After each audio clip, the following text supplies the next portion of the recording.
Uy, que me voy para atrás.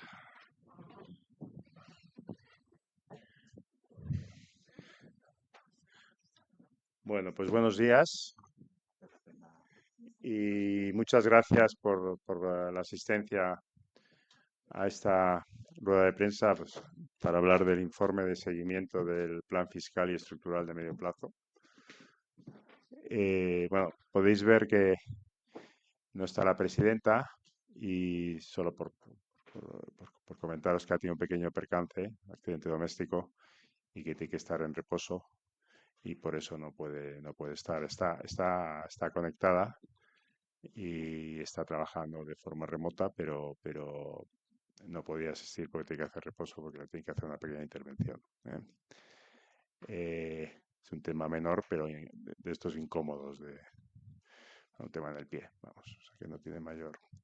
Dicho eso, pues tenemos la inestimable presencia del director de la División de Análisis Presupuestario, Ignacio Fernández Huertas, y de la directora de la División de Análisis Económico, Esther Gordo, que nos harán la presentación hoy.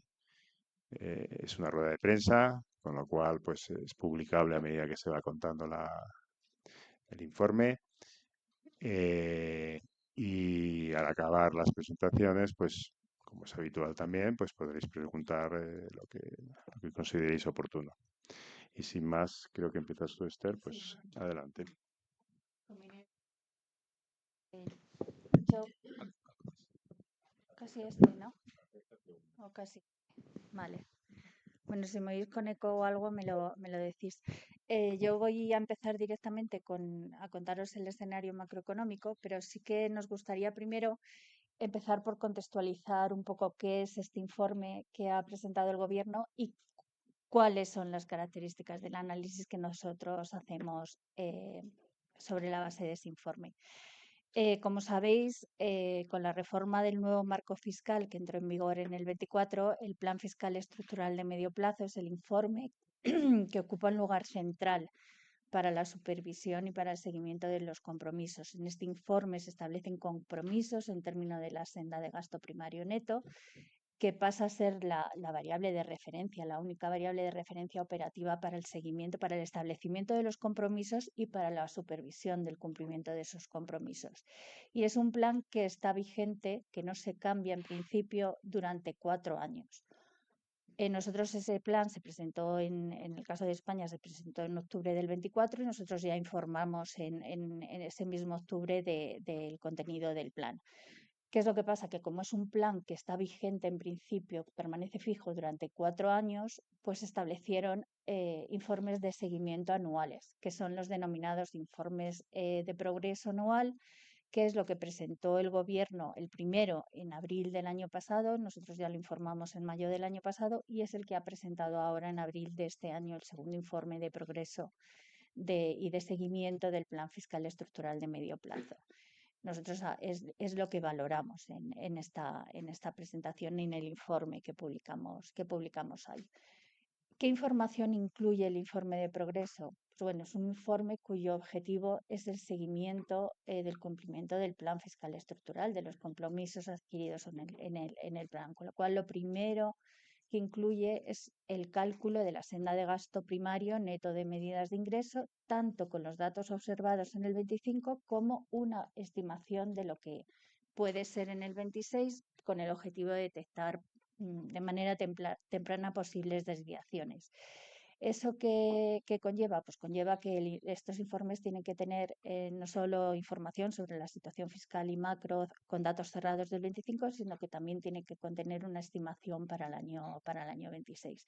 Ya veremos que en el caso del escenario macroeconómico, la estimación del año 26 incorpora solo una revisión muy, muy parcial del escenario macro, donde las variables reales permanecen inalteradas y sí se actualizan los deflactores. Eso ahora lo veremos con más detalle.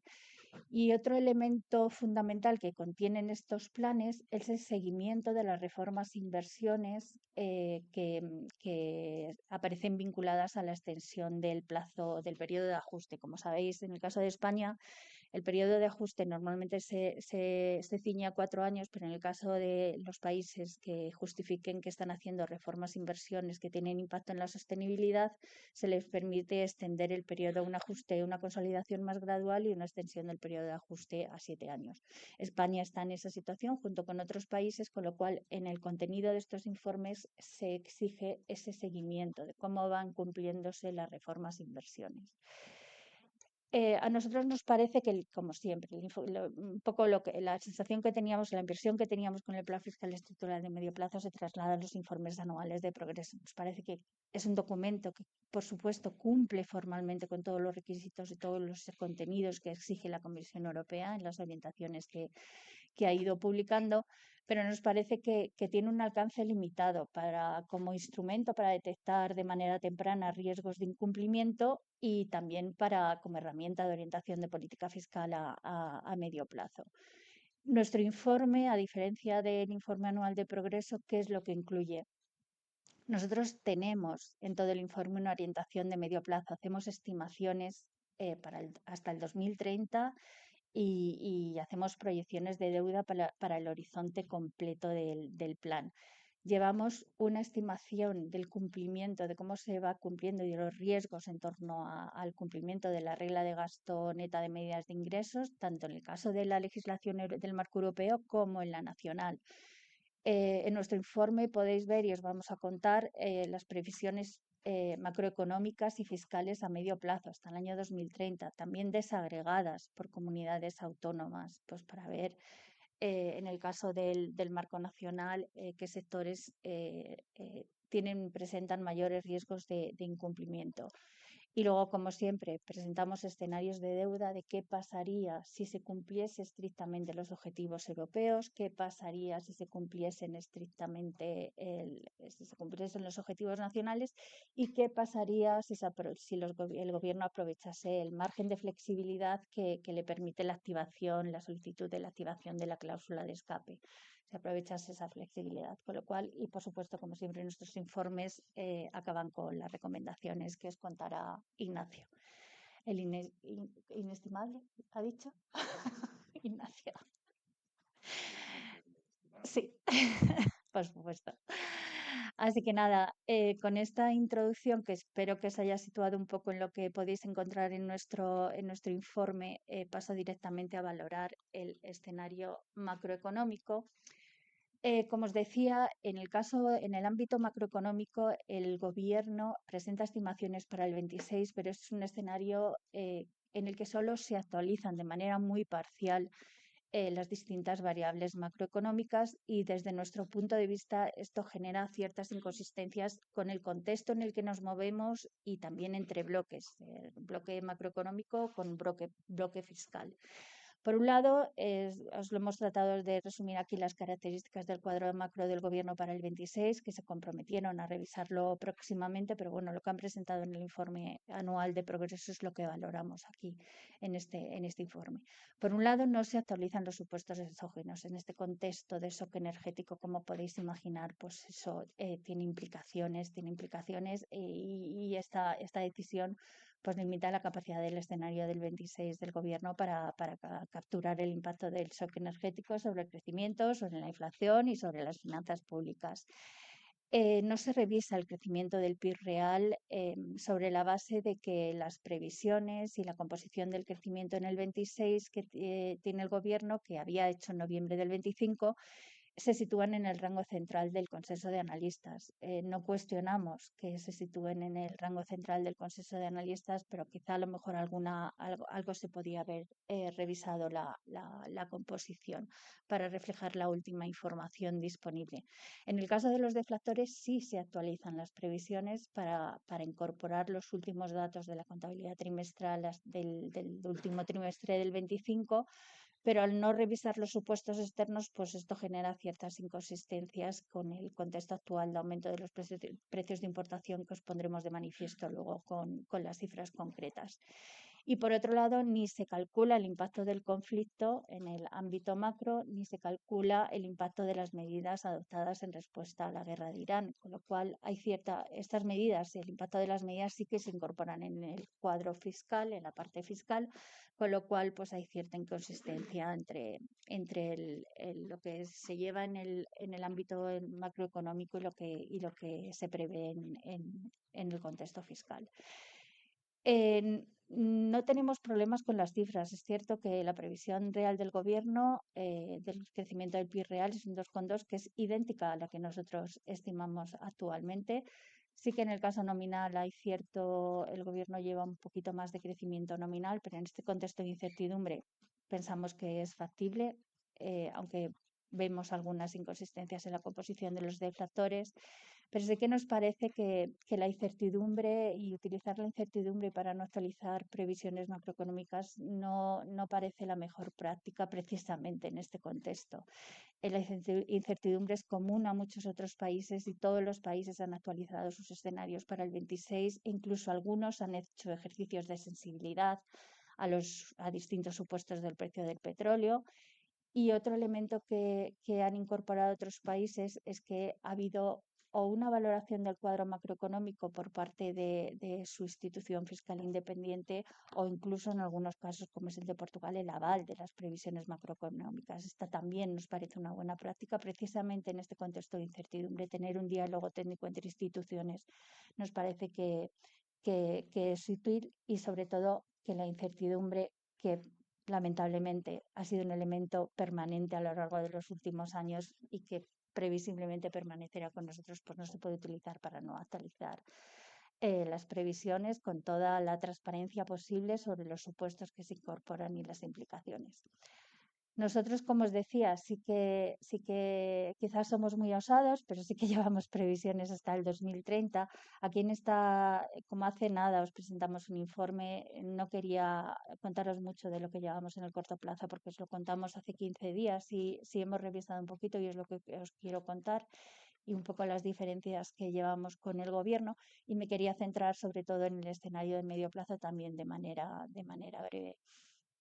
En el corto plazo, la IREP revisa de nuevo a la baja su estimación del crecimiento para el 2026 de manera muy marginal, porque hasta el momento lo que estamos viendo es que las revisiones que están introduciendo la mayoría de los organismos internacionales en el crecimiento global son limitadas. El Fondo Monetario revisó, pero revisó solo 2/10 su estimación de crecimiento en el escenario central, con lo cual nosotros ya habíamos revisado previamente 2/10 y ahora volvemos a revisar 1/10 a la baja. Incorporamos toda la información que ha ido publicando el INE y bueno, pues en el fondo lo que incorporamos es que en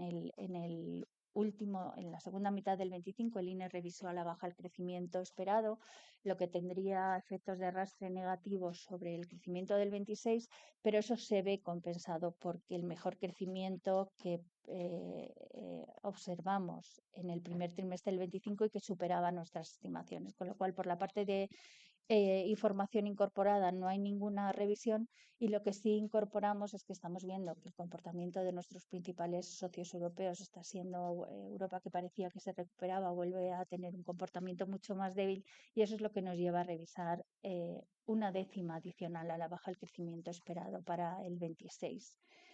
En relación con el gobierno, que lo veis en el cuadro, como veis, nuestro crecimiento real es idéntico al que estimaba el gobierno en abril, pero nosotros hemos tenido distintas revisiones a la baja, al alza y a la baja. Sí que en la composición nosotros llevamos un poquito más de crecimiento del consumo privado, pues porque pensamos que los flujos migratorios, estimamos, están siendo muy elevados este año. Nos han vuelto a sorprender al alza en el 25 los flujos migratorios. Hemos revisado nuestras estimaciones, luego os lo contaré, para el medio plazo, con lo cual llevamos un crecimiento más soportado en el consumo privado y en cambio la inversión en el primer trimestre del año tuvo un comportamiento relativamente débil y es lo que nos ha llevado a revisar a la baja ese crecimiento. Y en el lado de los deflactores es donde quizá vemos mayores inconsistencias de haber decidido actualizar solo incorporar solo la información del cuarto trimestre, porque en ese trimestre hubo una sorpresa positiva en el deflactor del PIB, eh, totalmente de acuerdo, pero es una sorpresa que en cierta medida refleja factores transitorios, porque en ese trimestre se concentraron los atrasos, la percepción de atrasos de los salariales de los empleados públicos, y nos parece que eso no se debe proyectar en toda su magnitud hacia el 26, que es lo que parece que ha hecho el gobierno. Por eso veis que nosotros llevamos un menor deflactor del PIB. Nosotros sí incorporamos también, de hecho, en el primer trimestre los datos del INE ya reflejaban una caída del deflactor del PIB, compensando en parte esa sorpresa positiva del cuarto. Nosotros sí que lo hemos incorporado y veis que llevamos un deflactor del PIB más moderado que el gobierno, un 2,5 frente a un 3,1. También llevamos un menor deflactor del consumo de las administraciones públicas, porque es precisamente en ese componente donde se concentra la sorpresa del cuarto trimestre. Y como decíamos, como el gobierno no ha actualizado los supuestos externos, llevan un deflactor de importaciones que cae y una mejora de la relación real de intercambio. Eso, en este contexto de crisis energética, eso de los precios de la energía nos parece que no es muy consistente. Con lo cual, la decisión sí que es cierto que en conjunto uno puede decir que las cifras encajan con el consenso, pero bueno, pues hay detalles que nos parece que se deberían haber tenido en cuenta. Nosotros, como os decía, hemos actualizado supuestos, incorporado toda la información y hecho previsiones hasta el 2030. Y serían os quería resumir los principales rasgos del escenario que llevamos hasta el 2030. Lo primero y más importante es que revisamos al alza el crecimiento esperado para el 2027-2028 y luego planteamos un escenario de convergencia hacia tasas un poquito más altas de las que llevábamos antes. Ahora en el 2030 creceríamos un 1,7%. ¿Cuál es el principal factor que hay detrás de esta revisión al alza? Las proyecciones de población. Hemos revisado las proyecciones de población sobre la base de que en el 2025 tuvimos una sorpresa bastante fuerte. Nosotros esperábamos 400.000 personas, hemos recibido 600.000 y que vemos un conjunto de elementos que nos llevan a esperar que a políticas constantes, es decir, si se mantiene la circunstancia de que España mantiene una política migratoria comparativamente mucho más abierta que los países de nuestro entorno, a políticas constantes, y esto es importante, el flujo de inmigrantes recibidos en los próximos años va a seguir siendo alto. Planteamos que en torno al 27-28 todavía estaríamos recibiendo unos flujos de inmigración que en promedio superarían las 500.000 personas con creces y luego se reducirían paulatinamente hasta las 400.000 en torno al 2030. Esto os podéis imaginar que supone un aumento de la población en edad de trabajar bastante grande. Os lo hemos cuantificado aquí, 1.000.000 de personas. Tendríamos 1.000.000 de personas en términos de la población activa en edad de trabajar más en 2030 y eso nos lleva a revisar nuestras previsiones de crecimiento. Por supuesto, os decía, muy condicionado al supuesto de mantenimiento de una política migratoria interna abierta. Por daros algunos rasgos del crecimiento, sí que es cierto que revisamos al alza el crecimiento, pero mantenemos el perfil de desaceleración. ¿Por qué? Pues básicamente por la desaparición gradual del impulso que hemos tenido muy vinculado a los fondos europeos. El impulso de los fondos europeos se ha percibido de manera clara en el dinamismo de la inversión pública y esto pensamos que paulatinamente a lo largo de este escenario va a ir desapareciendo. También llevamos una inversión privada. En el documento, en el informe podéis ver el detalle de las previsiones de todos los componentes que os estoy mencionando, pero aquí hemos traído simplemente las grandes cifras. Pero también en el caso de la inversión llevamos una previsión relativamente moderada de crecimiento vinculada al entorno de incertidumbre en el que nos movemos y al aumento de los costes de producción que están enfrentando las empresas que reducen los incentivos para ampliar capital y también el hecho de que los organismos internacionales prevean un menor crecimiento del comercio de la demanda mundial, pues hace que esos incentivos se vean moderados. Llevamos también unos flujos de migración neta que se moderan poco a poco y siguen siendo muy altos, pero se moderan, con lo cual hace que el consumo privado pues tenga menores tasas de crecimiento a lo largo del horizonte de proyección. Y luego llevamos una aportación de la productividad relativamente reducida que limita el crecimiento del PIB. Esto se ve mejor en este gráfico donde os ponemos nuestra estimación actual del crecimiento potencial de la economía, que revisamos de manera notable al alza. Esta revisión del crecimiento real se traduce en una revisión del crecimiento potencial. Ahora estaríamos en estos años en torno a crecimientos del 2,5% y ese crecimiento se iría reduciendo hasta alcanzar tasas próximas al 2% en el 2030. De nuevo, el factor que hay detrás de esta revisión al alza del crecimiento potencial es la mayor población, la contribución del factor trabajo. Cuando descomponemos ese crecimiento desde el punto de vista de la oferta, lo que vemos es que es la contribución del factor trabajo la que lleva a revisar al alza el crecimiento potencial y también la que sustenta esos crecimientos tan elevados a lo largo del horizonte de proyección. En nuestro caso, la contribución de la productividad es relativamente moderada y también en el caso del capital, con estas previsiones de moderación de la inversión, pues es bastante más moderada que la que tiene el factor trabajo. Con lo cual, en los próximos años, una economía que tiene un crecimiento potencial mayor, pues sustentado, como siempre, como ha sido nuestro patrón histórico en la aportación del factor trabajo y condicionado al mantenimiento de los flujos migratorios. Y en el caso del output cap, nosotros estimamos un output cap positivo que iría reduciéndose a lo largo del horizonte de proyección. El mercado de trabajo, ¿cuál sería el comportamiento del mercado de trabajo en este escenario a medio plazo? Si nos vamos primero al gráfico de la derecha que refleja la ley de Ockham, que es la relación entre el crecimiento del PIB y el crecimiento del empleo, o su inversa, que es lo que representamos aquí, la tasa de paro, lo que observamos es que el patrón histórico de la relación histórica entre estas variables no ha cambiado en los últimos años. Solo observamos un pequeño cambio en el 2013-2019, donde sí que el umbral de crecimiento necesario para crear empleo al mismo ritmo se redujo. Pero en el resto de los años se ha mantenido bastante constante en su patrón histórico y es lo que proyectamos hacia adelante. Proyectamos un crecimiento del empleo que se mantiene en línea con la relación histórica que ha mantenido con el crecimiento del PIB. El Ministerio de Economía para los años disponibles tiene un comportamiento muy, muy parecido al nuestro. Y en el caso de la tasa de paro, lo que proyectamos es que va a seguir reduciéndose, pero a un ritmo mucho menor de lo que ha venido haciéndolo en los años recientes.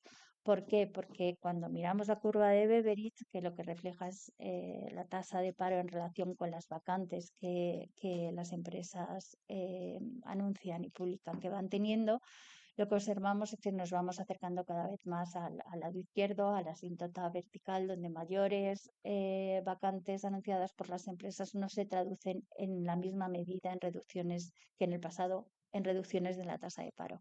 ¿Qué es lo que indica? Que el desajuste entre oferta y demanda en el mercado de trabajo es creciente y que probablemente la tasa de paro vaya a seguir reduciéndose, pero a un ritmo menor de lo que lo hacía en el pasado.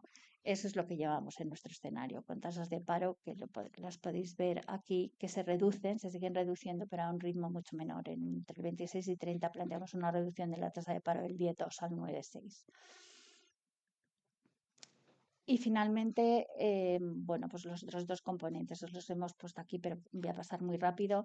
La formación bruta de capital, el proceso de capitalización de la economía, pensamos que tras el impulso de los fondos europeos, pues se va a agotar en cierta medida y mantenemos una evolución de la productividad moderada, que es lo que hemos venido viendo en los años recientes. Que sí que es cierto que vemos una recuperación moderada, pero no una recuperación de la productividad por hora, pero en el caso de la productividad por ocupado, la evolución ha permanecido prácticamente inalterada en los años recientes y es lo que llevamos hacia adelante. Mejoras muy, muy marginales, prácticamente nulas de la productividad. Y por acabar, los riesgos. Hemos actualizado nuestras previsiones a medio plazo, pero por supuesto tenemos que enfatizar que es un escenario que se encuentra sujeto a muchísima, muchísima incertidumbre y muchísimos riesgos.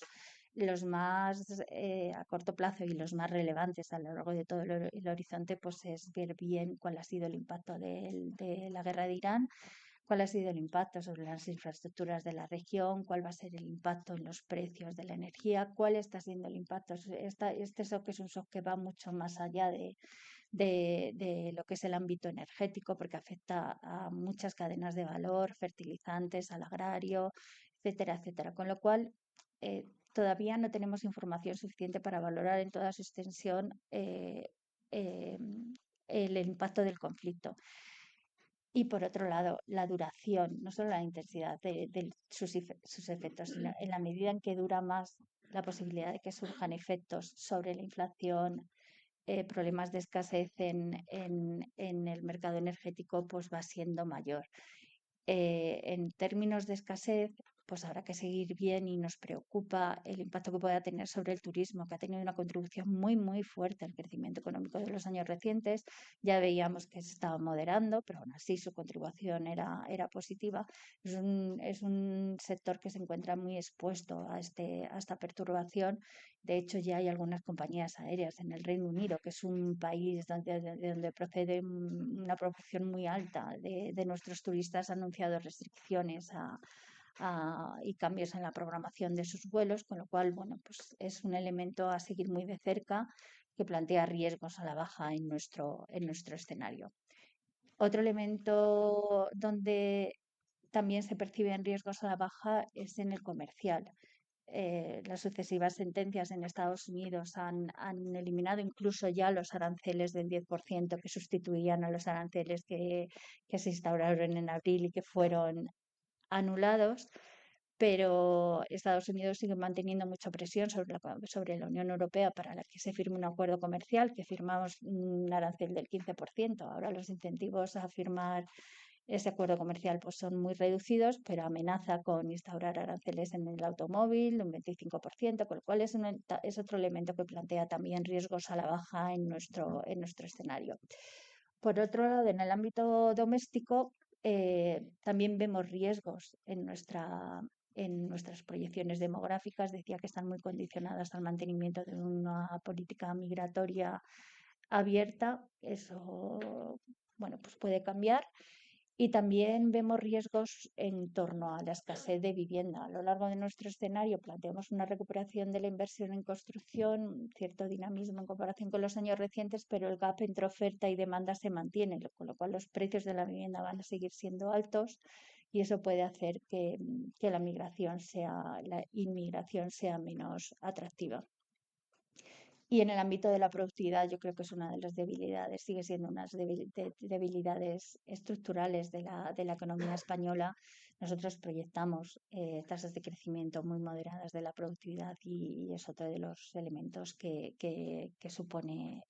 plantea riesgos a la baja. En conjunto, vemos un escenario macroeconómico donde revisamos al alza el crecimiento, pero hay un montón de riesgos que se encuentran sesgados a la baja en el caso del crecimiento y al alza, por el shock energético en el caso de la inflación. Y ya cedo la palabra a Ignacio. Buenos días a todos, muchas gracias Esther. Pasamos ahora a analizar el escenario fiscal y también el cumplimiento del marco fiscal europeo y el marco fiscal nacional.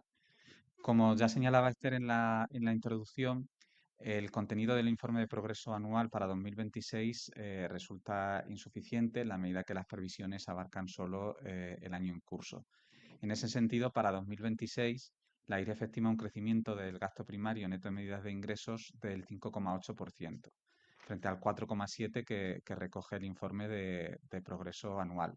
Como se puede ver en el cuadro, las principales diferencias derivan de que la IREF prevé un mayor crecimiento del gasto primario que se hace en el escenario del gobierno en el informe de progreso, pero también prevé la IREF un menor impacto de las medidas discrecionales de ingresos que, como sabéis, también influyen en el cálculo de ese gasto primario neto de medidas de ingresos.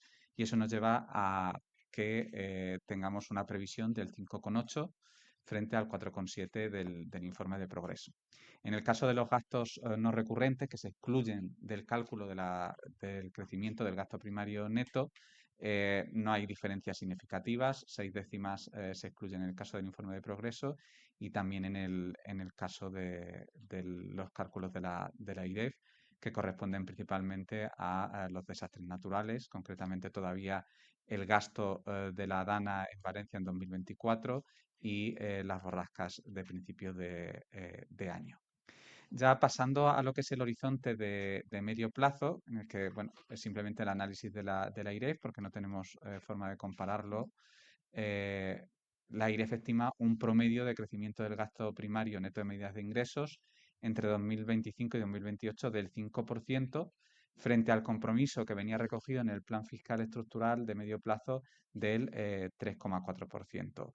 Para 2026 y 2027 preveemos tasas de crecimiento que estarían más de 2 puntos por encima de las previstas y comprometidas en el Plan Fiscal Estructural, y la diferencia es algo menor, 1,2 en 2028.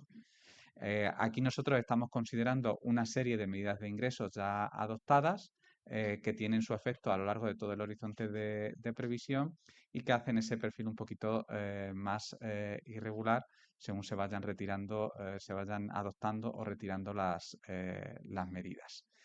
¿Cuál es el efecto de estas previsiones en términos del cumplimiento del marco fiscal europeo? Para eso tenemos que tener en cuenta el margen de flexibilidad que dota este marco europeo en su visión de medio plazo, que permite desviaciones siempre dentro de unos límites en términos de la cuenta de control anual y de la cuenta de control acumulada. En el caso de la cuenta de control anual, tenemos que en todos los ejercicios de previsión se superaría ese límite de las 3 décimas de PIB marcado por la normativa europea. Mientras que en términos de la cuenta de control acumulada no se habría superado en 2025, porque teníamos un remanente positivo de 2024, pero sí se superaría en 2026 y los años siguientes. La diferencia está en que hemos sabido a través del informe de progreso que el Gobierno ha activado la cláusula de escape nacional para acomodar el incremento de gasto en defensa. Esto es una posibilidad que daba la Comisión Europea en una comunicación que publicó y al que ya se habían acogido 17 países y que ahora ha solicitado España, y por lo tanto también lo incluimos el efecto que tiene esa activación de la cláusula de escape sobre el cumplimiento del marco fiscal europeo. Básicamente, a través de esa cláusula de escape, lo que se permite es descontar el incremento en peso PIB del gasto en defensa, medido en términos de contabilidad nacional, respecto en el caso de España, a 2024, que es el punto más bajo entre 2021 y 2024.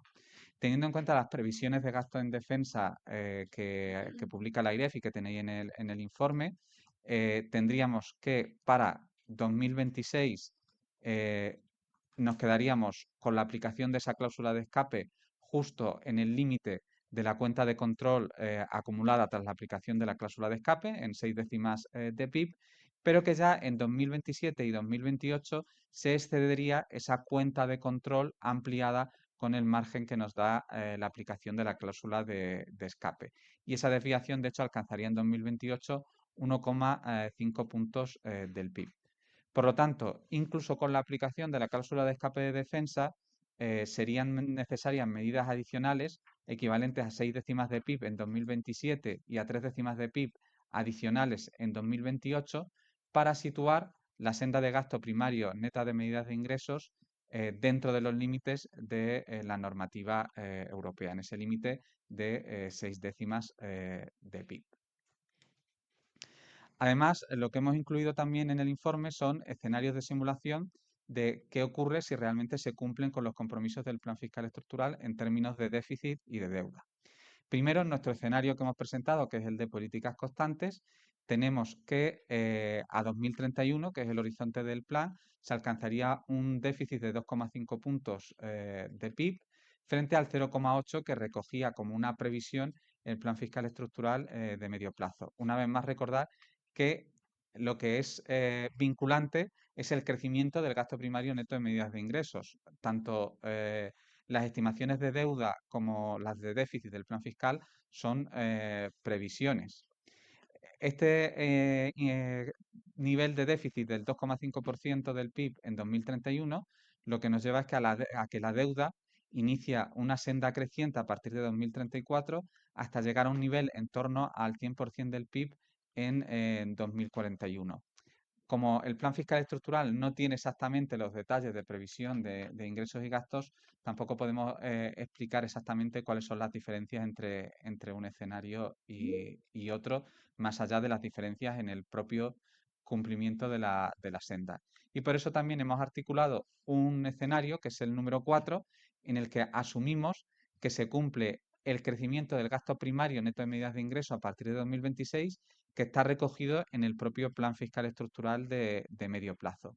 Esto supondría alcanzar un superávit en 2031 de 1,6 puntos del PIB y situaría la senda claramente en una trayectoria decreciente que llegaría al 50% del PIB en 2041. Respecto al escenario a políticas constantes, esta senda de cumplimiento de las tasas de crecimiento del plan fiscal supondrían un ajuste de 7 décimas de PIB anuales de 2026 a 2031. Sin embargo, como hemos señalado anteriormente, el marco fiscal europeo nos dota de una serie de márgenes de flexibilidad, por una parte la cuenta de control anual y la cuenta de control acumulada, y por otro lado también la activación de la cláusula de escape nacional para acomodar el gasto en defensa. Si utilizáramos todos esos márgenes, pero quedándonos dentro de lo que sería el cumplimiento de los requisitos del marco fiscal europeo, esto nos permitiría reducir el déficit hasta el 1,5% del PIB en 2031, o sea, en una situación más favorable que en el escenario de políticas constantes, pero todavía por encima de lo que era la previsión inicial del plan fiscal estructural de medio plazo. Y por supuesto, esto también se traduce en una mejora en la senda de deuda. Tendría todavía una tendencia creciente al final del periodo del plan fiscal estructural hasta 2041, pero se situaría en torno al 90% del PIB. Por lo tanto, la flexibilidad del marco europeo reduce esa necesidad de ajustes, pero no las elimina completamente, especialmente en 2027 y en 2028. Como señalábamos al principio, por un lado tenemos el marco fiscal europeo, pero por otro lado tenemos el marco fiscal nacional. Y como ya hemos señalado, existen diferencias en el cálculo de ambas reglas de gasto, aunque tengan un objetivo similar. En este caso, lo que comprobamos es que el cumplimiento de la regla de gasto nacional sí que conduce al cumplimiento de la regla de gasto europea en todo el periodo, siempre y cuando apliquemos esa cláusula de escape nacional. Por lo tanto, si partimos de la regla de gasto nacional, que tiene las tasas de referencia que señalamos aquí, vemos que hay un riesgo de incumplimiento en la Administración central y en casi todas las comunidades autónomas en 2026, 2027 y 2028. Por lo tanto, para cumplir la regla de gasto nacional sería necesario tomar medidas ya en 2026 por un importe equivalente a 5 décimas de PIB, 6 décimas de PIB adicionales en 2027 y 3 décimas de PIB en 2028. Adicionalmente, hacemos el ejercicio de calcular por sus sectores cuál es el gasto primario neto de medidas de ingresos en relación con la regla de gasto europea, y a continuación calculamos qué ocurriría si aplicamos estas medidas necesarias para cumplir la regla de gasto nacional. Y esto nos permite ver qué ocurre con el marco fiscal europeo y con la cuenta de control si se cumple la regla de gasto nacional.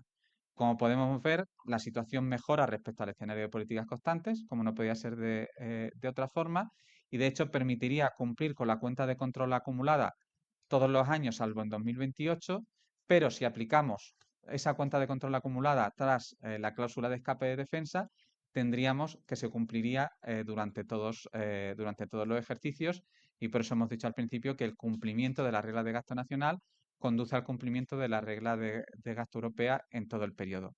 El problema de aquí es que el cumplimiento del marco fiscal nacional y del marco fiscal europeo requieren en ambos casos la adopción de medidas, y estas medidas, por supuesto, redundarían en una mejora de la sostenibilidad. El problema está en que tanto el marco fiscal europeo como el marco fiscal nacional difieren tanto en la intensidad, el volumen de esas medidas que serían necesarias, como el perfil temporal en el que se deberían adoptar. En el caso del marco fiscal nacional ya serían necesarias en 2026, mientras que en el marco fiscal europeo se podrían concentrar en 2027 y en 2028.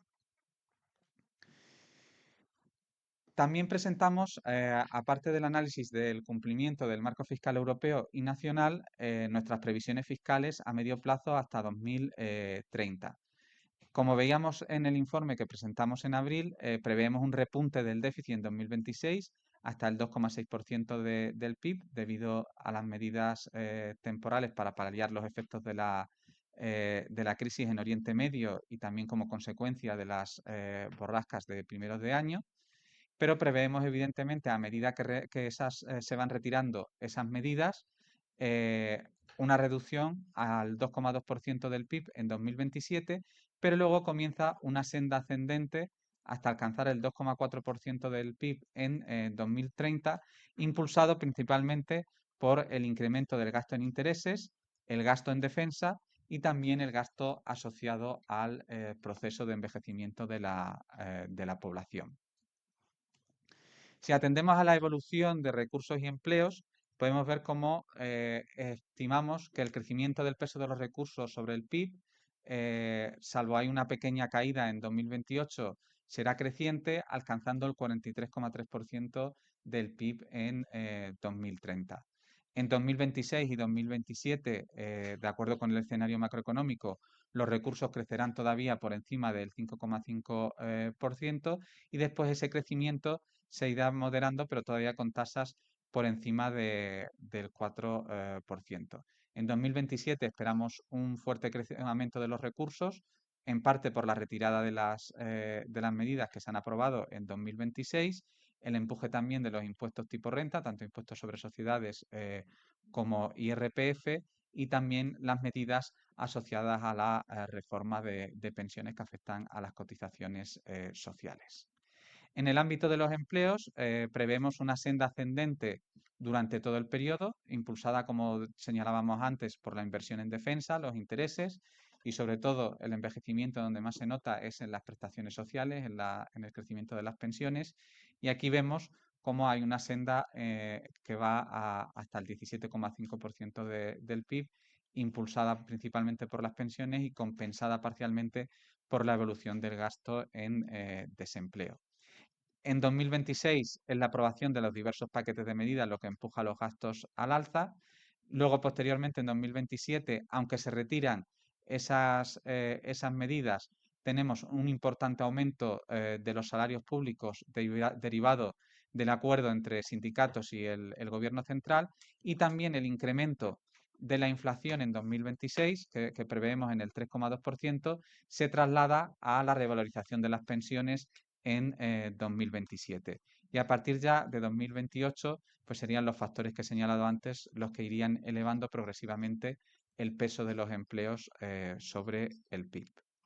Por sus sectores vemos que la mayor parte del déficit se concentra en la Administración central en todo el periodo, que compensa a mejoras que se ven parcialmente en comunidades autónomas y fondos de la Seguridad Social en 2026.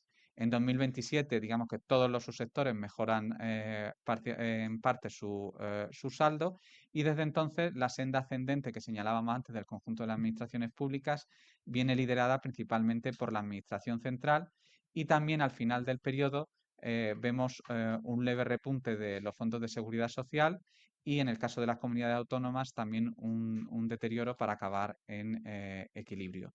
En todo caso, como veremos ahora en detalle, todos los subsectores presentan crecimientos del gasto primario neto de medidas de ingresos por encima de los compromisos del plan fiscal estructural.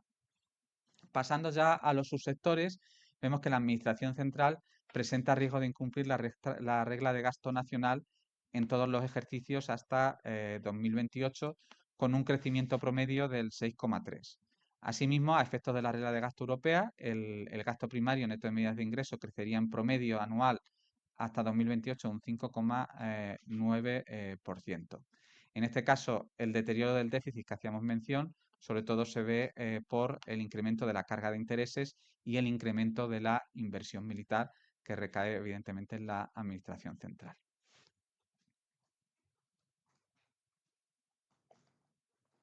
En el caso de los fondos de la Seguridad Social, en el periodo el déficit se estabiliza en torno a una décima del PIB, aunque empieza ya a repuntar en 2030 con una previsión de 2 décimas de PIB de déficit. Como sabéis, la regla de gasto nacional no se aplica a los fondos de la Seguridad Social, pero sí que computa para la regla de gasto europea. Y en este caso vemos como el gasto primario neto de medidas de ingresos crecerá en promedio un 4,6%. Vemos que una vez pasadas las presiones inflacionistas de 2027, el crecimiento del gasto en pensiones se moderará y también se moderará el crecimiento de las cotizaciones siguiendo la línea de evolución del empleo y también incorporando, como señalábamos antes, el impacto de las medidas. En cuanto a las comunidades autónomas, en el medio plazo se sitúan en torno al equilibrio, cerrando 2030 en una posición de equilibrio como subsector, pero se aprecia riesgo de incumplimiento de la regla de gasto en todos los años, en todos los ejercicios hasta 2028. De igual forma, en términos de la regla de gasto europea, también esperamos un crecimiento del 5% y por lo tanto por encima de los compromisos del plan fiscal estructural. A nivel individual, la situación es heterogénea, pero es cierto que el riesgo de incumplimiento es generalizado con alguna pequeña excepción en el que el riesgo es algo menor. Respecto a la regla de gasto europea, también hay diferencias y oscila entre el 3,8 y el 6,2 dependiendo de las comunidades autónomas. Y a políticas constantes, la mayoría de las comunidades autónomas mantendrán en 2030 saldos positivos o cercanos al equilibrio, aunque en algunos casos sí que esperamos que registren déficit, que serían más elevados pues, en el caso de región de Murcia o comunidad valenciana.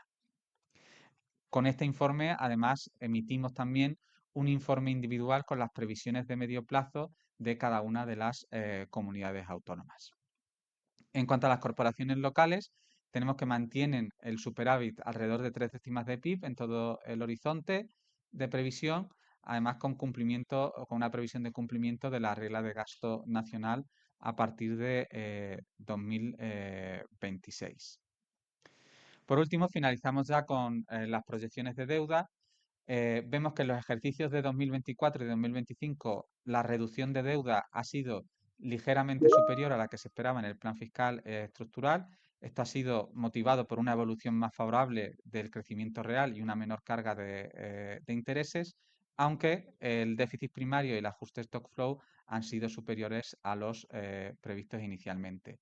Para 2026 esperamos una reducción de deuda algo menos que el gobierno, principalmente porque el gobierno propone una contribución más alta del deflactor y un mejor saldo primario, aunque esta diferencia se ve parcialmente compensada por un ajuste stock flow más elevado en el caso del gobierno.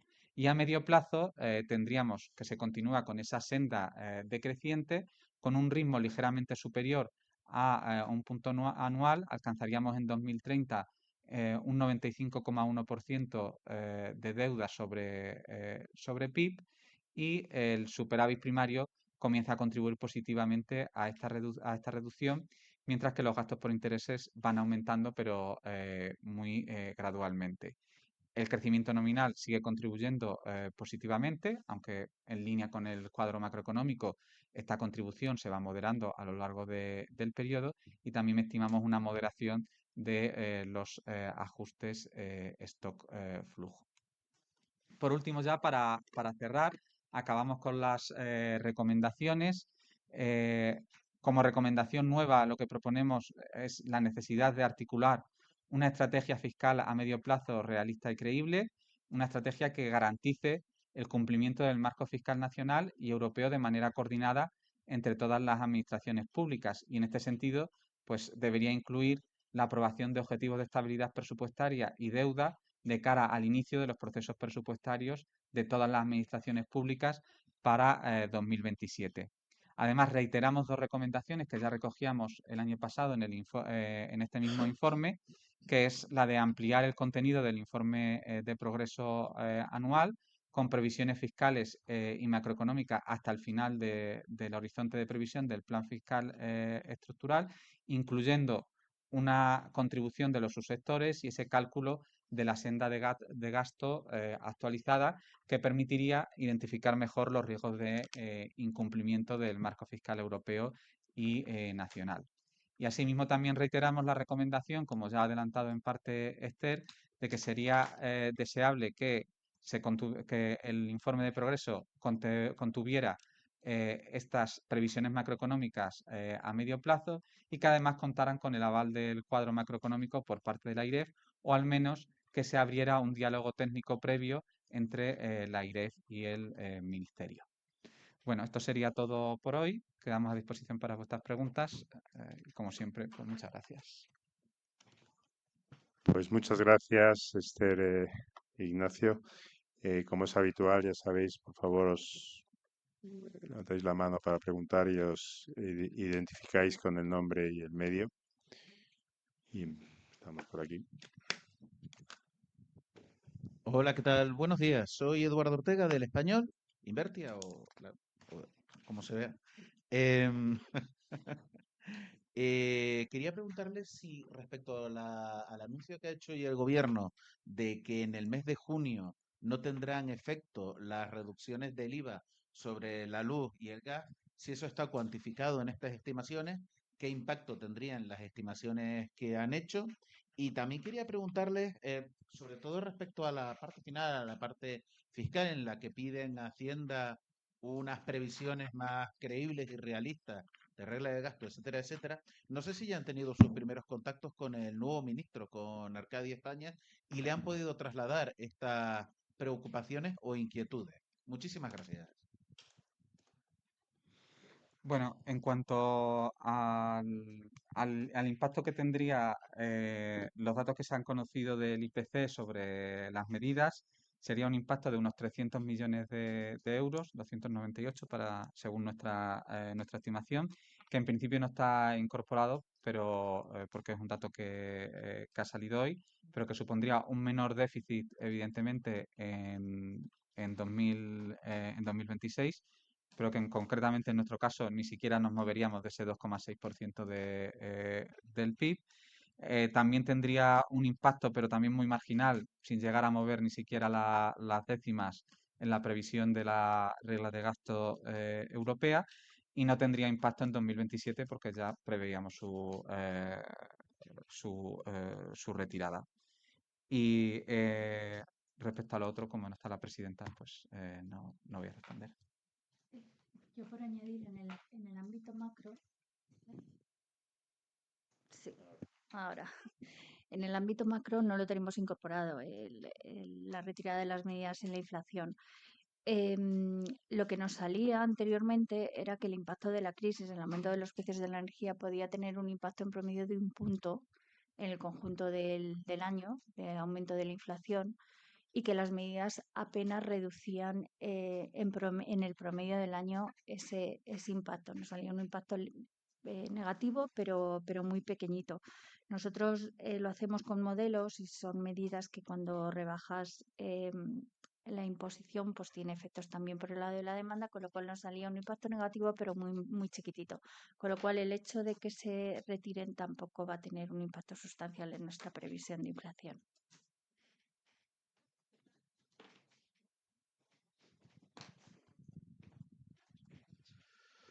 Hola, buenos días. Javier Jorrín del Confidencial, gracias por la presentación. Yo tenía varias dudas. En primer lugar, en la parte macro, quería saber si han detectado tantas inconsistencias en el cuadro macro del gobierno como consecuencia de que han actualizado una parte y otra la han dejado sin actualizar, que yo creo que es algo inédito. ¿Por qué el AIREF ha dado el aval al cuadro macroeconómico del gobierno viendo estas inconsistencias?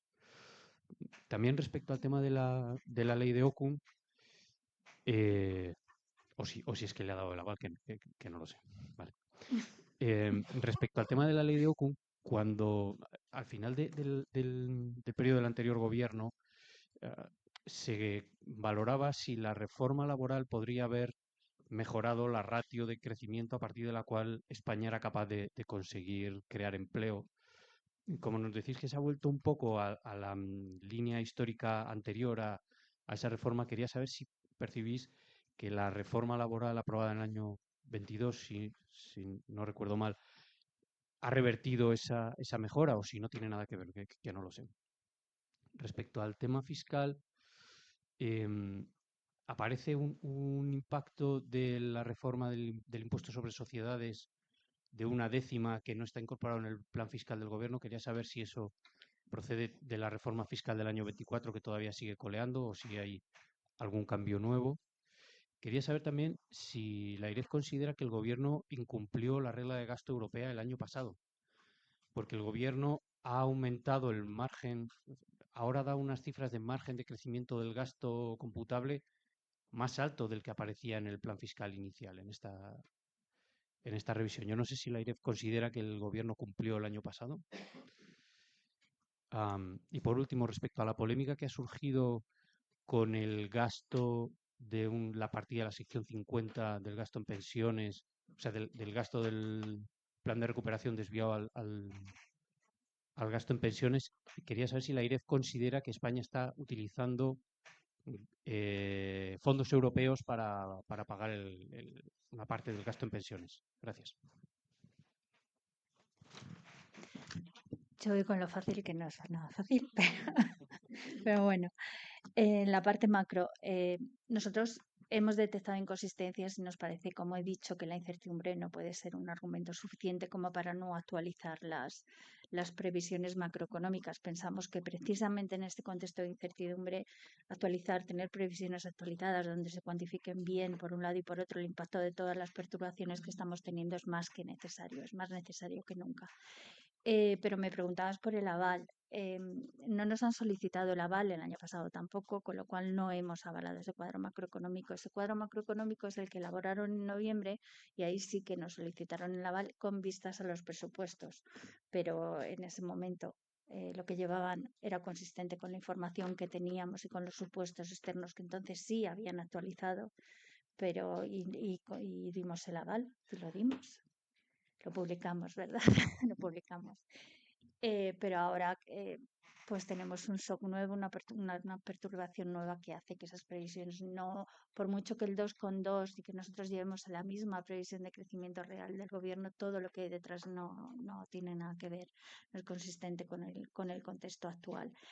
La ley de Okun, lo que vemos no tiene no tiene una relación directa ni implicaciones directas sobre el impacto de la reforma laboral. Lo que vemos es que salvo en el periodo 2012-2019, que fue un periodo también muy peculiar, hemos agregado quizá demasiados años, pero fue un periodo muy peculiar de devaluación salarial, de bajada de los salarios reales después de la crisis financiera, salvo en ese periodo donde sí que parecía que se redujo el umbral de crecimiento necesario para crear empleo, ahí sí que lo detectamos, pero salvo en ese periodo, a lo largo de toda la historia económica reciente de España, esa relación ha sido más o menos constante, incluso tras la reforma laboral.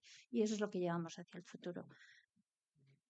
Uno podría decir la reforma laboral no ha cambiado esa relación y uno esperaría que la hubiese cambiado. Bueno, pues se podría decir. O sea, la relación permanece constante incluso tras la reforma laboral y solo detectamos un cambio tras la crisis financiera, en un periodo de devaluación salarial bastante fuerte. Vale. Primero, impuestos sobre sociedades. Ahí tenemos básicamente dos medidas. Una, como bien señalas, es, digamos, la reversión de la limitación de la compensación de bases imponibles negativas, que tenía un carácter temporal y que, por lo tanto, en este ejercicio deja de tener vigor y eso supone una pérdida de recaudación. Y en sentido contrario, la entrada en vigor del impuesto complementario, que en ese caso sí que tendría un impacto positivo que nosotros estimamos ahora, después de los cambios normativos que ha habido, en 1.000 millones de euros. Entonces, esos son lo que nosotros tenemos recogido en 2026 como medidas discrecionales de ingresos relativas al impuesto sobre sociedades. En cuanto al cumplimiento en 2025, hay que tener en cuenta que en 2025 nosotros tomamos como dato lo que ha publicado el informe de progreso, porque ya es un ejercicio cerrado. Entonces, en ese sentido, no hay ninguna diferencia en 2025 entre nuestros datos de nuestro informe y los del informe de progreso anual. De hecho, esos datos del informe de progreso anual luego tendrán que ser ratificados o modificados por la Comisión Europea cuando publique el seguimiento de las reglas de gasto europea y para ejercicio cerrado era lo que, a ejercicio cerrado a lo que nosotros nos remitimos. Lo que se ve ahí era que superábamos la cuenta de control anual, pero no la acumulada. Lo que ocurre es que al activar la cláusula de escape de defensa, yo ya lo que tengo que mirar de cara a determinar el cumplimiento del marco fiscal europeo es la cuenta de control acumulada, digamos, adaptada a la cláusula de escape de defensa o ampliada, como denomina la Comisión Europea. Y por lo tanto, en ese sentido, no se habría producido un incumplimiento de los compromisos europeos. Con las cifras, como digo, del informe de progreso anual, que luego pues tendrán que son revisadas por la Comisión Europea. En cuanto a las modificaciones presupuestarias que en 2024 afectaron a la sección 50 de los presupuestos del Plan de Recuperación, Transformación y Resiliencia. Aquí nosotros, evidentemente, los que más saben sobre este tema es el propio Tribunal de Cuentas y lo primero es referirse a lo que ha señalado el propio Tribunal de Cuentas, en el que señala que esas modificaciones presupuestarias no estaban suficientemente fundamentadas jurídicamente. Y además, pues también hay que tener en cuenta que incluso ha habido cierto debate en el seno del Tribunal de Cuentas. Concretamente, me preguntabas si eso suponía que se habían utilizado, o sea, la pregunta era exactamente si se habían utilizado fondos europeos. Yo creo que aquí voy a tratar de ser un poquito pedagógico, que es intentar diferenciar conceptos. Por una parte tenemos lo que son los créditos presupuestarios. En esos créditos presupuestarios, en su momento, el gobierno decide dotar una sección diferenciada, lo cual a nosotros nos pareció bastante oportuno para dotar de mayor transparencia y mayor agilidad a la gestión del plan de recuperación, transformación y resiliencia, pero realmente los fondos europeos no están vinculados a esas dotaciones presupuestarias, sino que los fondos europeos se otorgan en función del cumplimiento de una serie de hitos y objetivos. Por lo tanto, en la medida en que el pago de pensiones no supone el cumplimiento de ningún hito y ningún objetivo, no se puede vincular una cosa y otra. Ahora bien, lo cierto es que nosotros tenemos un presupuesto de 2023 que estamos utilizando para gestionar la realidad de las administraciones públicas en 2024, 2025 y 2026. Eso, evidentemente, dista mucho de ser lo óptimo y ya lo hemos señalado por parte de la IREF, que la no aprobación, incluso la no presentación de los presupuestos, supone un coste en términos de menor rendición de cuentas, mayores dificultades para la supervisión fiscal, deterioro de la supervivencia, de la supervisión y todo ello, evidentemente, también dificultades en la propia gestión. Por eso nosotros siempre hemos recomendado que era necesario que hubiera unos presupuestos o que al menos hubiera una presentación de los presupuestos, porque incluso la propia presentación de presupuestos hubiera reducido, digamos, el nivel de debate o de confusión sobre el destino de esos créditos presupuestarios y su utilización. Porque lo que está claro que tanto en lo que es el plan de recuperación como lo que es en el resto de gastos, las necesidades del 23 no son las mismas que las del 24 y años siguientes, y eso lleva a utilizar una serie de técnicas presupuestarias que son las que han sido cuestionadas por el Tribunal de Cuentas. Por lo tanto, ahí, como siempre, la IREF considera que los presupuestos en general de todas las administraciones públicas son una herramienta esencial de la política fiscal y la política económica, y por lo tanto es fundamental que al menos, incluso aunque no se aprueben, haya una presentación de los mismos, que por otra parte es lo que también marca la normativa. Un pequeño comentario sobre lo que mencionabas de que el crecimiento del gasto hubiese sido más alto del que aparecía. Yo creo que eso pone de manifiesto una de las principales ventajas de este marco actual, que primero focalizas en el gasto y lo mantienes fijo durante ese crecimiento del gasto comprometido, lo mantienes fijo durante 4 años, lo que te lleva a que las sorpresas favorables en el crecimiento, que es lo que estamos teniendo en el caso de España, no te permite gastarlas, sino que tienes que generar margen de maniobra para cuando vengan peor dadas. Yo creo que esa es una de las ventajas fundamentales de de la reforma del marco europeo y del funcionamiento del gasto, que a veces cuesta transmitir porque el gasto, porque no el déficit, que es más visible, más fácilmente de comunicar. Esa es una de las principales ventajas.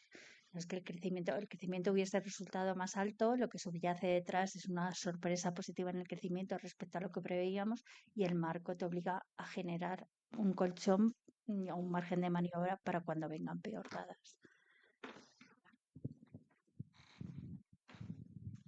Sí, hola, buenos días. Juan de Portillo de Expansión. Yo quería preguntarles en primer lugar por el tema de las previsiones económicas. Demandaban la necesidad de que el gobierno tenga aprobadas las previsiones lo más actualizadas posibles al impacto. De momento, sin embargo, ustedes han rebajado la previsión de crecimiento alineándola con el gobierno al 2,2 en un momento en que el gobierno ya está asumiendo que va a haber un impacto de entre 1,4 hasta 8, tomando incluso el cálculo del Banco de España por el impacto fundamentalmente de la guerra en Oriente Próximo. Me gustaría saber un poco, en su caso, qué previsión tienen de hacer una rebaja adicional de PIB en este sentido, dentro de esta escala de entre 1 y 8 décimas, donde se moverían más cómodo y cuándo y en qué medida creen que el gobierno debería llevar a cabo su propia rebaja. Por otro lado, en lo que es el documento del plan fiscal de actualización que ha enviado el gobierno a Bruselas, vuelven a comprometer una rebaja fiscal en forma de retirada de beneficios fiscales, que es un compromiso recurrente que se pactó en el plan de recuperación y que han ido retrasando, pero que se vuelve a comprometer para este mismo trimestre. Ustedes que hicieron un spending review al respecto, no sé si tienen noticia por parte de Hacienda de dónde es donde se quiere actuar, si les han consultado de cuál sería la palanca más efectiva o cuál estamos a tiempo de activar para cumplir, si es que hay posibilidad alguna. Y finalmente, más allá de este plan, quería preguntarles por el tema del examen de las pensiones, ese estudio que finalmente se les encargó, si tienen ya fecha concreta para presentarlo. Gracias. Empezando por la parte macro, nosotros, en cuanto a lo que es el impacto de la crisis hasta el momento, lo que estimamos es un impacto de 3 décimas negativa en el crecimiento, que ya está incorporado en ese 2,2, ya está incorporado, y de un punto en el caso de la inflación, en el caso del promedio del IPC en el año 26, con lo cual comparado con el 1,8 de crecimiento estaríamos más o menos en un punto intermedio. ¿Qué es lo que sucede? Que lo que vemos es que hasta ahora la mayoría, o sea, esto está condicionado a los supuestos externos que estimamos en este momento. Hasta ahora vemos que la mayoría de las instituciones han revisado de manera muy marginal el crecimiento económico global. De hecho, nuestros mercados de exportación, que es el supuesto que nosotros incorporamos, el crecimiento de nuestros socios apenas se ha revisado. Y estamos viendo que hay revisiones que todavía no se reflejan en las cifras, porque, por ejemplo, el dato de crecimiento de Europa en el primer trimestre ha sido bastante débil, con lo cual esperamos probablemente mayores rebajas a la baja en el crecimiento, rebajas en el crecimiento eh, cuando los organismos internacionales vayan revisando sus previsiones. Y por otro lado, nos preocupa, y lo hemos intentado reflejar en los riesgos, nos preocupa la narrativa actual sobre los problemas de abastecimiento que puede haber si el cierre del estrecho de Hormuz se prolonga mucho. Tampoco somos capaces de valorar los daños en las infraestructuras que hasta el momento se han producido en la región, en las infraestructuras energéticas, pero sí que hay evidencia de que las guerras, en la medida que destruyen capacidad de oferta, pues tienen efectos que suelen perdurar, y eso las previsiones no lo reflejan hasta el momento. Con lo cual, te diría que es una previsión que es consistente con lo que hemos podido medir hasta el momento, pero que probablemente el cierre del estrecho de Hormuz, si se prolonga, es algo grave, afecta a muchos sectores, no solo a la energía, fertilizantes y directamente al sector agrícola, con lo cual tenemos que esperar. Ahí sí que coincidimos con el Gobierno en que tenemos que tener más información y esperar quizás unos meses para valorarlo mejor, pero eso no impide que no seamos capaces de valorar lo que estamos viendo hasta el momento. Vale, en cuanto al tema de beneficios fiscales, bueno, en su momento cuando presentamos el estudio, que además se hizo en colaboración, como no puede ser de otra forma, con la propia agencia tributaria y con el Instituto de Estudios Fiscales, sí que hubo un diálogo con el Ministerio de Hacienda, por supuesto, y bueno, nosotros mantenemos habitualmente un diálogo con el Ministerio de Hacienda, pero lo cierto es que recientemente sobre este tema no hemos tenido ninguna noticia ni tenemos conocimiento de ninguna medida que esté sobre la mesa ni nada. En cuanto al estudio sobre la regla de gasto de pensiones, como ya anticipó el otro día la presidenta, nuestra idea es cumplir con el plazo de tenerlo publicado antes del 1 de junio. O sea, con lo cual ya no hay mucho más.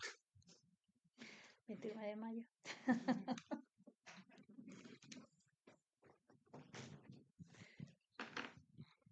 ¿Qué tal? Buenos días. En el informe nos informan que la inmigración Fernando Valls soy de la Fernando Valls de La Guardia, perdón.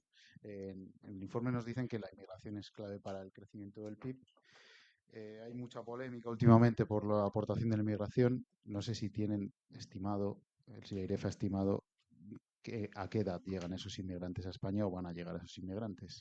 Si lo hacen a edades tempranas o más futuras o más elevadas. Y luego, en segundo lugar, no sé si tienen alguna estimación del impacto de la regularización extraordinaria que se acaba de aprobar.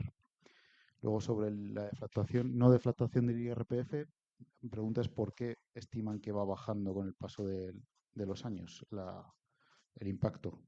Y una última ya, si me permiten, sobre los fondos europeos, quedan 3 meses para que finalice el plazo. ¿Qué estimación hacen del dinero de los fondos adjudicados y si creen que vamos a llegar a tiempo para cumplir con el 100% de las transferencias? Muchas gracias.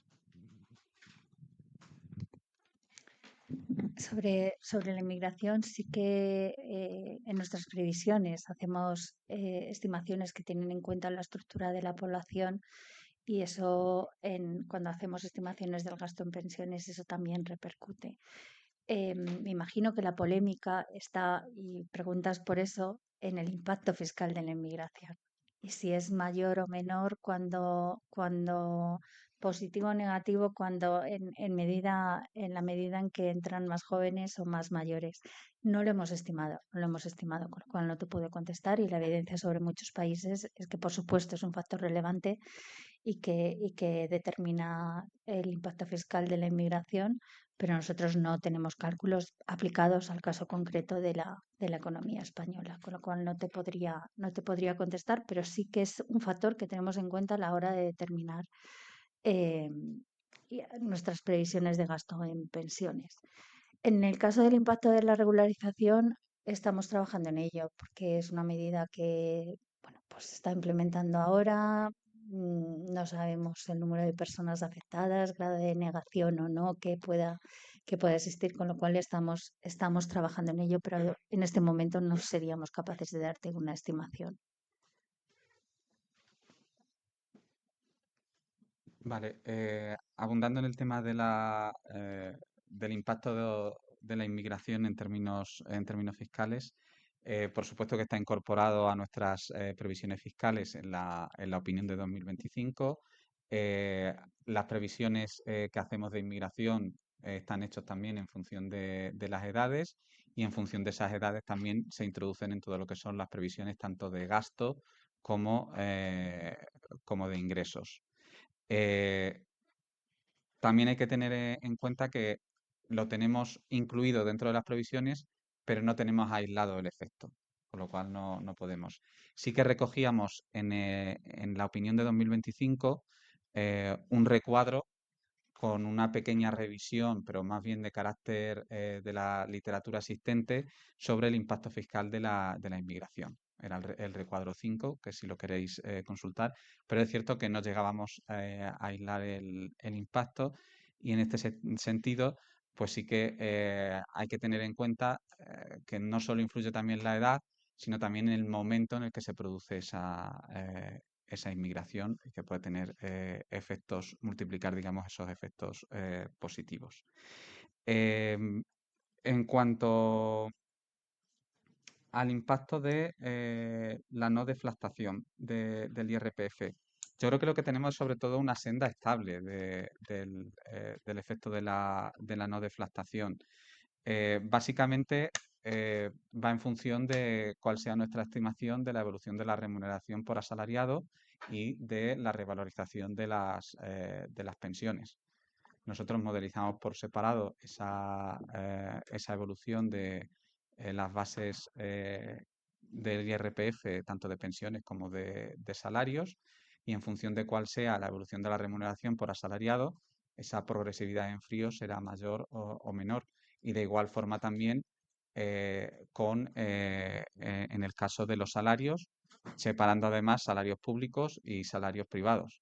Por lo tanto, en 2027, que tenemos una mayor revalorización de las pensiones y también está prevista una mayor subida de los salarios públicos, pues el efecto de la no deflactación va a ser mayor que en 2028 o 2029-2030. Pero es básicamente por cómo tenemos nuestras previsiones. Y por último, sobre el plan de recuperación, transformación y resiliencia, tenemos pendiente actualizar los datos de nuestro observatorio, que tenemos, yo creo que lo presentaremos en las próximas semanas, no sé exactamente cuándo.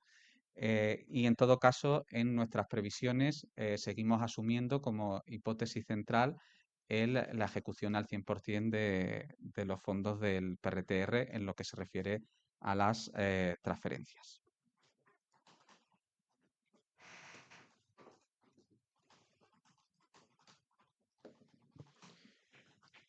¿Alguna pregunta más?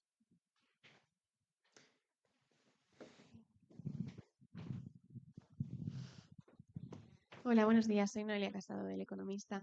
Brevemente les quería preguntar respecto a la inmigración, dado que en los últimos años ha sorprendido reiteradamente las expectativas de las diferentes instituciones, ¿qué les lleva a pensar que se va a ralentizar al final de esta década, ¿no? Según nos aproximamos a 2030, va a ir frenándose.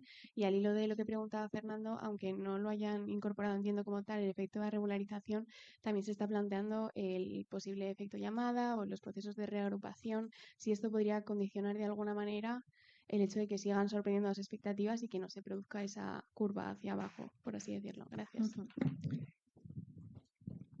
En nuestro caso, las previsiones de inmigración neta a medio plazo vienen determinadas por un modelo donde tenemos en cuenta el crecimiento económico de los países de origen de los inmigrantes, nuestro crecimiento económico, con lo cual ya solo el hecho de que se modere el crecimiento, ese diferencial, puede servir para atraer dentro de nuestras previsiones un menor flujo de inmigrantes, un menor flujo, pero estamos hablando de 400.000 personas en términos netos en el 2030, que es un flujo potente en relación con el promedio histórico.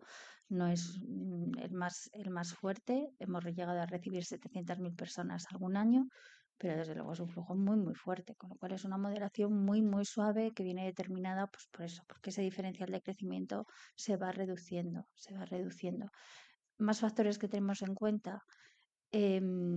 en la población de origen y destino. O sea que es simplemente la dinámica esta de población y menor crecimiento económico lo que te llevaría a proyectar unos menores flujos migratorios, aunque insisto que son muy, muy fuertes, muy fuertes. Me preguntabas además por el impacto de la regularización y el efecto llamada. No hay evidencia ni aquí ni en ningún país del mundo de que este tipo de regularizaciones extraordinarias hayan tenido efecto llamada. No se ha detectado en ninguna. En el caso de la economía española, yo creo que se ha estudiado la regularización del 2005 y tampoco se detectó un efecto llamada. Y a nivel internacional, Estados Unidos, etcétera, también existen algunos trabajos y tampoco han detectado un efecto de llamada significativo, con lo cual yo creo que no es efecto, o sea, no se podría decir que pueda tener, que este tipo de regularizaciones pueda tener un efecto llamada. Se hacen siempre a pasado, fijando una fecha determinada, mostrando requisitos de estancia en el pasado, con lo cual es difícil que puedan tener efecto llamada.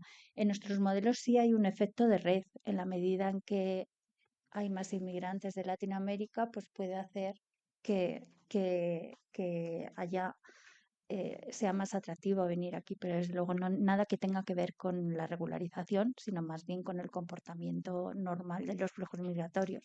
Cuanto más inmigrantes de un país hay en una zona determinada, más fácil es que el resto puedan acceder a ese mismo país. Pero insisto, es una característica estructural de la migración y no tiene nada que ver con los procesos de regularización.